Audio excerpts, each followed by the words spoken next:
Panama canal ৮২ kilometre লম্বা এবং ৭১ metre চওড়া এই খাল তৈরি হওয়ার ফলে উত্তর আমেরিকা এবং দক্ষিণ আমেরিকার মধ্যে জলপথে, সমুদ্রপথে বাণিজ্যের সুযোগ বেড়েছে হাজার গুণ।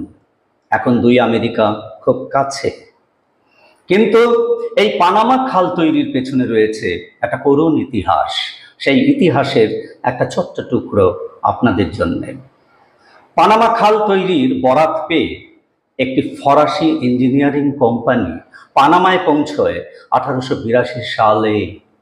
1882 সাল থেকে 1889 সাল পর্যন্ত, অর্থাৎ এই 7 বছর কঠোর পরিশ্রম করেছিল সেই কোম্পানি। কিন্তু মাঝখানে কাজ ফেলে রেখে পালিয়ে যেতে বাধ্য হয়েছিল। কেন? ম্যালেরিয়ার ভয়ে। ওই 7 বছরে ফরাসি কোম্পানির 5000 খনন কর্মীর মৃত্যু হয়েছিল ম্যালেরিয়াতে। আর ওই 7 বছরে কোম্পানির আর্থিক ক্ষতির পরিমাণ 26 কোটি মার্কিন ডলার। তখন কেউ জানতো না, সারা বিশ্ব জানতো না ম্যালেরিয়ার পেছনে রয়েছে মশার হাত।